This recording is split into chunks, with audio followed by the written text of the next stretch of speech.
So the Chinese are now the primary vehicle for getting that sort of help in. And that is really important. If there was some way to lock that off, it would really hurt the Russians in terms of missiles and especially optics on things like tanks. But for now, those flows are there. Providing more than that risks a rupture. And in today's environment, when the Chinese are under pressure from so many different angles, someone targeting trade directly would probably be enough to push them over the edge. Yeah, I'm afraid that the green transition in its current form is a horrible idea. The technology really just isn't ready.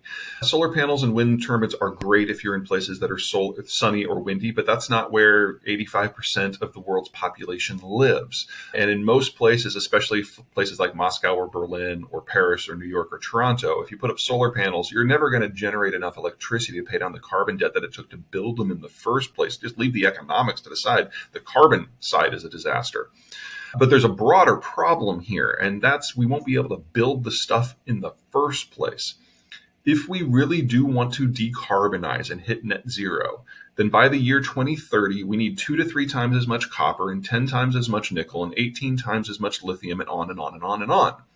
Humanity has never doubled the volume of any industrial material that was already in use in a 10-year period. And now we have to do this for 11 different materials and a lot more than doubling. No, can't be done. Now, there's enough out there for the United States, but that would require the United States conquering Congo and taking a big bite out of northern Russia and parts of northern China and South Africa. That's probably not going to happen. We just need a new technological breakthrough in material science before we do this at scale. So I'm concerned that a lot of what we're doing right now is wasting capital and increasing our carbon footprint in the name of reducing our carbon footprint. Let's start by saying that when it comes to international institutions, they only have as much power as their member states give them. And that makes them fairly truncated. They're talk shops, that's useful, but they're not into governance in any meaningful way. The institution that's going to be most important moving forward is the U.S. Federal Reserve. We're entering a world where most of the major countries don't have enough young people to consume. And what is monetary policy if not the ability to regulate consumption? So we have exited the last period of synchronized global consumption-led growth. We'll never have that again because there aren't enough people.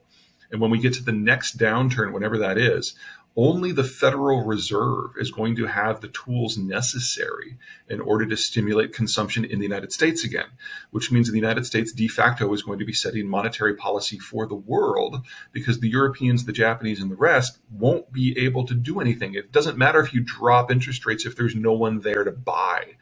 So we're seeing this breakup and this unification of the global economic system all at the same time, with one authority basically setting policy for everyone, but the trade links that allowed that policy to percolate everywhere more or less going away. We're entering unknown territory here. I mean, we've had ups and downs and unifications and breakups and trade systems over and over and over through history, but we've never had the sort of build that we've seen under globalization, where we basically all joined a single global whole with differentiated supply chains and materials crossing the globe as a matter of course. There was also always population growth before. So even if you did break away, you'd still have something to build on. We don't have that anymore. Oh, sure. Yeah, sorry. I forgot about that one. Okay, so if we do have a degree of breakup, there are places that have more going for them than others. One of the big things about globalization is the United States basically declared that geography doesn't matter, that we'll take care of security. You can access our market and everyone else's market as long as you side with us against the Soviets. And that created the global system. You break that down, and geography matters again because you're going to have to do a lot of it yourselves. The 4 countries that kind of have the magic mix of geographic features that give them security and an economic shot are France, especially post-EU, Turkey today, although they have to get through a financial crisis first, Japan, which even though it has horrible demographics, it's been grappling with this and addressing that issue now for 40 years and has done a decent job, and Argentina, which I will never say is a country you should follow financially, but they have the assets and the physical location to persist in their current form for at least another century, and compared to most countries, that's just not on the cards. Those, plus the United States, those 5 are the ones that are going to be able to influence their own neighborhoods to their own liking. And then there's kind of a secondary set where the demographics are pretty good, the security's pretty good. They won't be able to project power, but they're going to be very good by themselves. All of Southeast Asia falls into that bucket, and a fair amount of Latin America, especially Mexico, does as well. So it's not that we're going to see a world of no growth. It's we're going to see a very split world with some parts of it doing very, very well.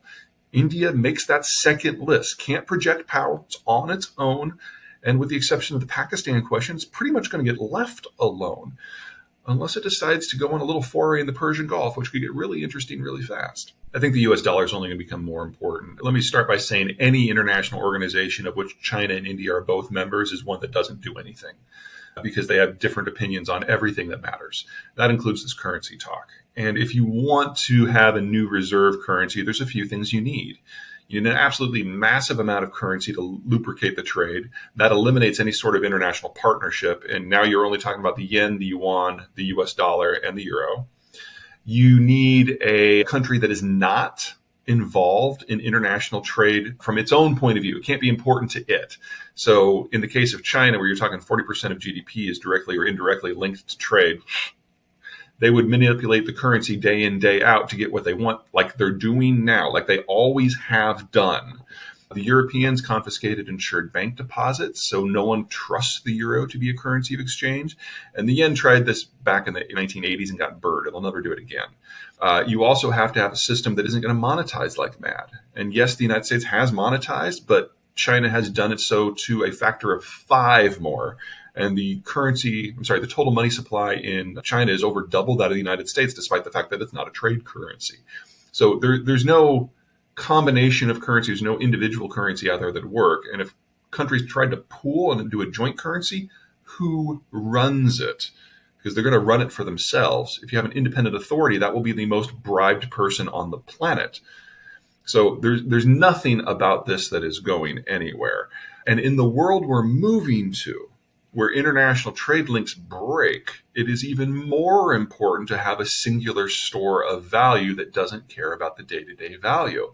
So ironically, the less trade there is in the world, the more important it's going to be for everyone to have access to the US dollar. Which means if you think the United States has gotten a little bullying and with the Russians on currency policy of late, just wait till there's no global trade system to support and the Americans can really let rip. Ladies and gentlemen, Peter Zeihan, The End of the World is Just the Beginning, Mapping the Collapse of Globalization. This is the most recent book of Peter. Peter is a geopolitical strategist. Thank you very, very much for taking the time and taking part in this episode. My pleasure.